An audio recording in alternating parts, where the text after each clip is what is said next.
Good morning guys. Today is February 7, 2024. Nabili na namin tong property ngayon.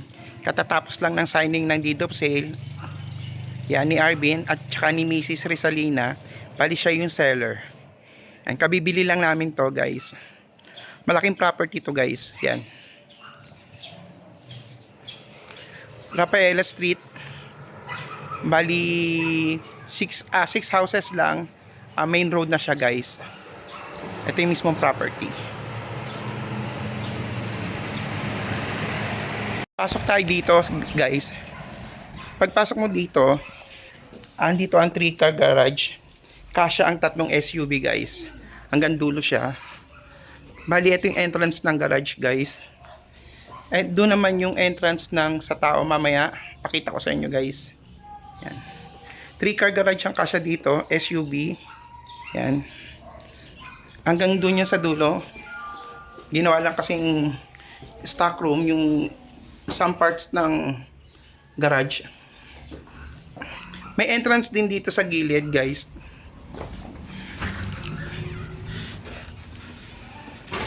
Yan. Ito yung first living area. Yan. May mga ceiling pa na siya tsaka ilaw guys. Ito yung property. Ito yung pinaka main door niya guys. Yan, ito yung main door. Tapos may high ceiling dito na view pataas para sa second floor.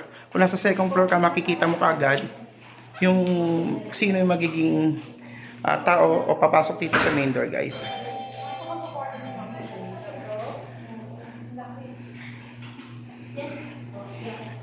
Ito yung isa pang living room. Yan.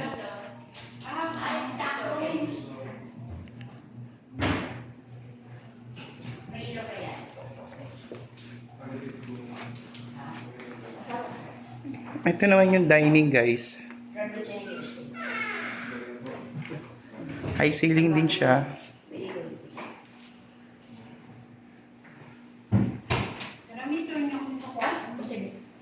Ito rin, living area rin to. Wala bang ilaw? Pailaw. Pailaw po. Pabuksan natin ilaw guys. Para kita. Ito yung pangatlong living area guys.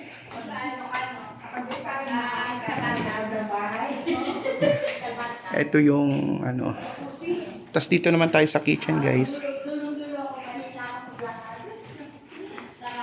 Ay, hindi pala ilaw yan. Asan ba yung ilaw eh? Ito yung pinaka main kitchen. Palabas sa tindahan. Dito sa main kitchen guys, gumawa sila ng mini store. Yan. Yan, may maliit na tindahan dyan kung gusto niyo magtindahan. Yan. May daanan din dyan papunta doon sa main gate. Yan. Tapos dito yung stock room. Ayan ba to? Dirty kitchen pala. Okay. Ito stock room. Ito yung dirty kitchen nila guys. Tapos dun sa dulo yung laundry. Yung pala, may laundry area pa pala dun sa dulo. Malaki din doon dirty kitchen nila. Tapos ang laundry area nila guys nandun. So, bali, saan po kayo nagsasampay? Doon sa may anong garahe sa may unahan. Ito yung dining. High ceiling to guys. Ayan, nasa taas na sila. Yung view nila yung mga kwarto. Akyat tayo sa second floor.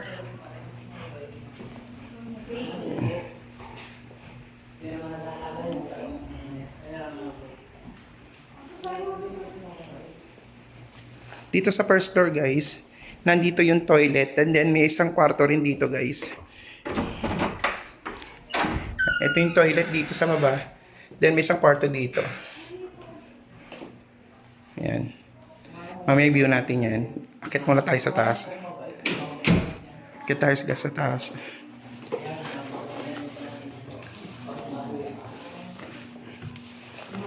Dito sa taas, ito yung view sa baba, sa dining yan.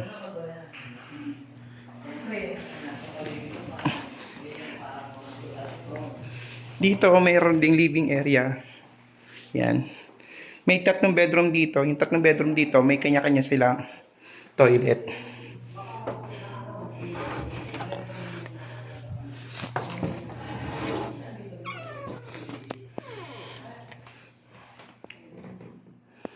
Isang bedroom.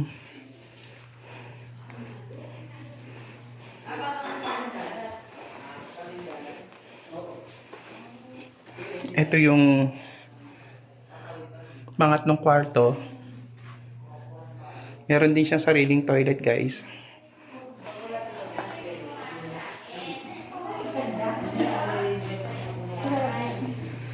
Tapos ito yung makikita nyo yung view sa baba. Yan, ito yung main door kanina. Nasa second floor tayo. Palit ko. Ganda natin. Ito yung pinaka master bedroom, guys. Malaki master bedroom niya. Sa sobrang laki niya, pwede ka pang maglagay ng dining area dito. Ay, living area dito sa loob ng master bedroom. Tapos ito yung toilet at walk-in closet. Walk-in closet ng master bedroom. Ito yung toilet ng master bedroom, guys. May sauna pa. Kukuha ba ako minsan? Hindi, ito mga silipan, 110 yan. 110. Ang 110 lang po yung ano niya, bolts niya. Oo. Hindi ito 20 kasi sa US ko binili yan eh.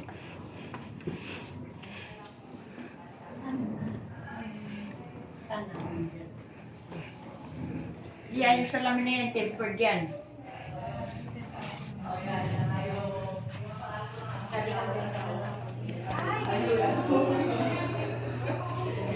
High ceiling po siya, guys.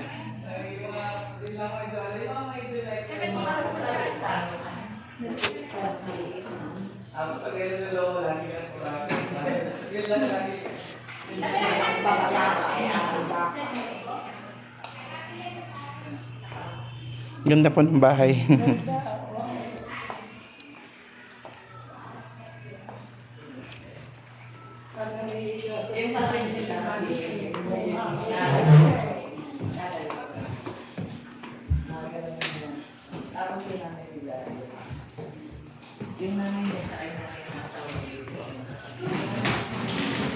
Pwedeng tirahan yung muna ito. Binuksan mo na?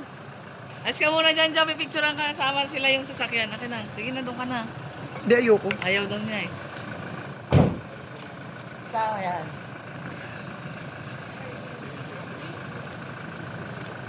Pipicturean ko na kayo, Wait lang. Diba ano na nga eh, pa-cover na talaga. Oh. May issues yan pag outang.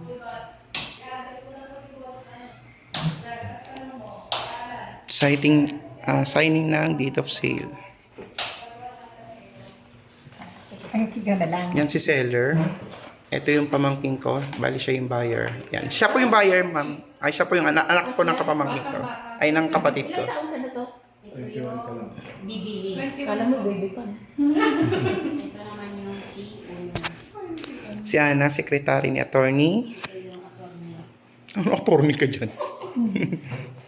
Ang mabait na agent. Yan. Pasa mo sa akin yan, sir. Signing ng deed of sale. Si seller.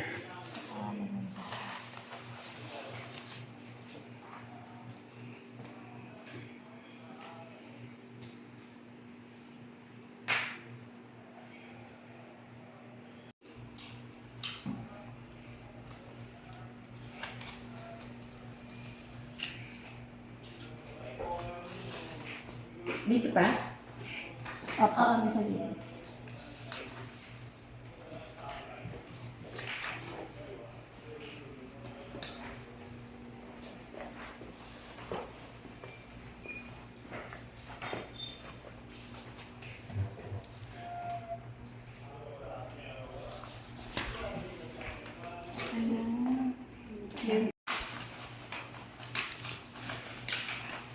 Signing ng deed of sale and conditional sale, guys.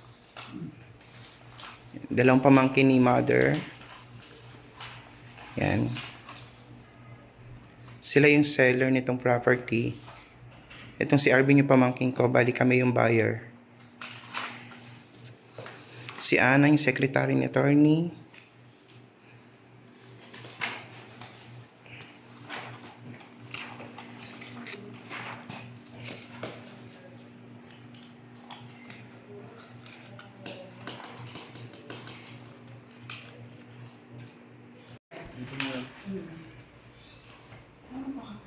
Yan si Arvin, pipirma na ng deed of sale. Pang-swerte ng bata. Anong ginagawa sa buhay nito ba? Nag-aaral naman. Architect din yan, future architect. Mapuha pa rin. Yes, makuha pa rin. Ano bang tumanda no? Signing ng deed of sale at conditional sale. Sabi ko, pag nag-graduate niya, bahay namin ang unang-una yung gagawin. Ay, meron pa. Yung mga idea. Ito yung property. Hindi, marami po kami ano. Tatlong copy. Tatlong perma. Kasi gagawa siya ng sarili niyang bahay. Yung talaga gawa niya na. Opo. Sa Germany? Tatlo. Layo. Germany? Sa Germany daw sa Germany na nagagawa ng bahay. Ayaw niya mga dito sa Pilipinas. Naku, sayang kung binili mo. Pag hindi mo tiraan. Alam mo ba mga ano na ito? Mga malalaking bakal. Yung mga yan. Yan. Mami, sama kami. Sama ka, Mami. Yan, si seller na si Mami Rizalina at si Arvin as a buyer. Yan, kasama si mother at ang kapatid ko. Yan. Kita, may picture din naman eh. Okay. Thank you po. Thank you po. Ay, yung dalawa lang kayo. Dalawa lang daw. May alis ka dyan, Mi. Dalawa lang sila. Okay. Ito niya.